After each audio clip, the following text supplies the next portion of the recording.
Attention, cette émission est laissée à la discrétion de l'auditeur. Les propos et les opinions peuvent choquer. Oreilles sensibles s'abstenir.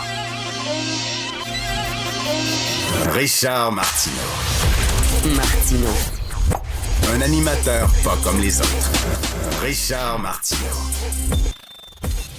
Bon vendredi, ma gang de malades. J'aimerais revenir sur l'émission de J.E. d'hier. On en a beaucoup parlé, ce reportage-là, sur les présentatrices météo qui sont harcelées, insultées, même menacées de mort. Stéphanie qui est avec nous, elle est en télétravail, elle est à Québec. Et Stéphanie... Félix était avec nous, il parlait du reportage avec toi hier, Stéphanie, puis il voulait pas dévoiler comme...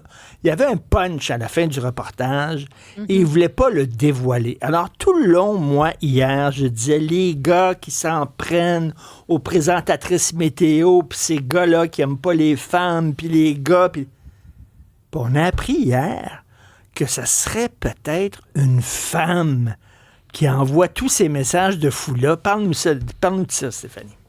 Oui, bien, effectivement, c'est Louise-Édith Vignola, en fait, quand elle est allée remettre sa lettre aux policiers, ils lui ont demandé, son ADN pour, évidemment, éliminer son ADN de la lettre, mais ils ont découvert un deuxième ADN qui était, en tout cas, le profil correspondait à celui d'une femme. Donc, effectivement, c'était le punch dont on n'a pas parlé hier, puis je pense qu'effectivement, j'ai envie de dire, ça nous prend par surprise. Et non, en même temps, parce que les femmes sont quand même d'une violence dans les femmes entre femmes.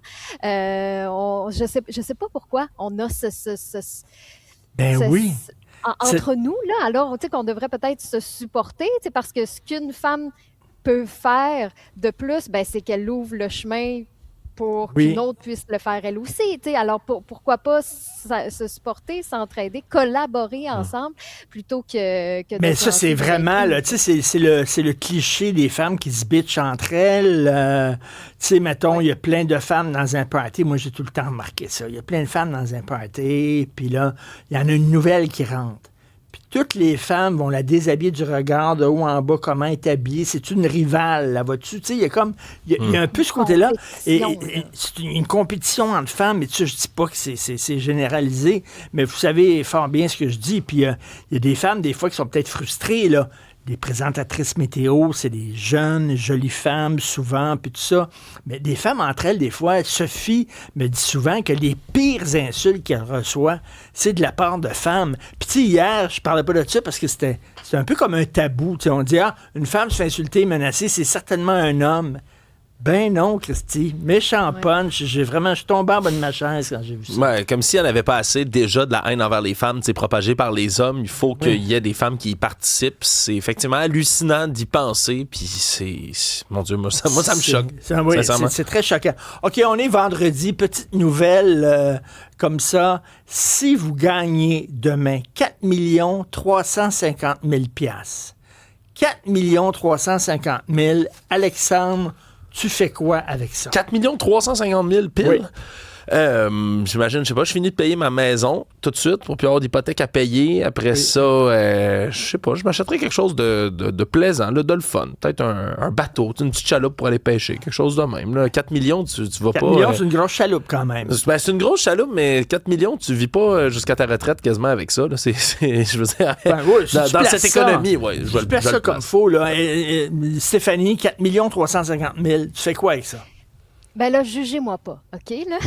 Mais moi, j'ai un rêve et ce serait de monter un spectacle à la Lady Gaga. Mais pour ça, évidemment, c'est sûr que Stéphanie Villeneuve vendrait aucun billet. Donc, je payerais des gens pour remplir le centre d'elle, pour me payer la traite, là, tu sais, organiser mon spectacle de rêve. Puis que je fais du lip-sync, là. Vous êtes même pas obligé de m'entendre fausser, mais juste pour remplir le centre d'elle puis vivre ça. C'est ça, on veut tous concrétiser un rêve, réaliser un rêve avec de l'argent. Alors, en Angleterre, en 2010, il y a un retraité, un bonhomme qui avait pris sa retraite, qui a gagné 4 350 000 $, en fait 2,7 millions d'euros. Et lui, son rêve, c'était de devenir un grand criminel.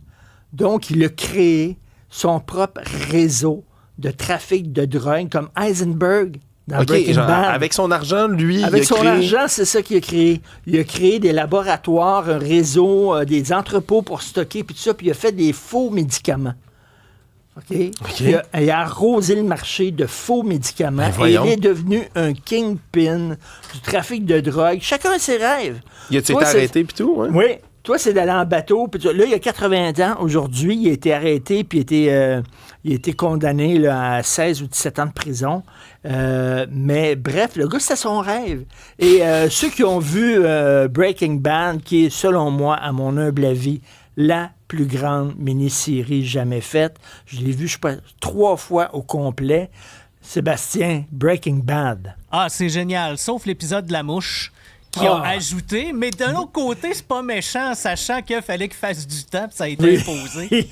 Mais c'est l'histoire d'un professeur de collège en chimie, puis on lui apprend qu'il y a un cancer, puis il décide, pour donner de l'argent, léguer un héritage à sa famille, qui va devenir le kingpin du trafic de drogue et fabrique de la drogue, étant donné que c'est un professeur de chimie, il se connaît bien en chimie. Donc, avec un de ses étudiants, il fabrique soudainement de la drogue de synthèse qu'il vend, il devient très riche et il se donne un nom, il s'appelle Heisenberg. Et tout le monde se demande, wow, c'est qui fait cette drogue-là? C'est Heisenberg, ça doit être un très gros trafiquant, c'est un gros bandit, c'est le Pablo Escobar. Et finalement, c'est un prof de collège. Mais lui, c'est ça, le bonhomme, c'est un bonhomme, un retraité, tranquille, dans sa chaise berçante, puis il dit enfin, je vais pouvoir réaliser mon rêve, je vais devenir un grand king du trafic de dope. Chacun ses rêves, lui, c'était ça. Donc, assez particulier. Écoute, on passe tout de suite à toi, Alexandre. On fait-tu un petit sweep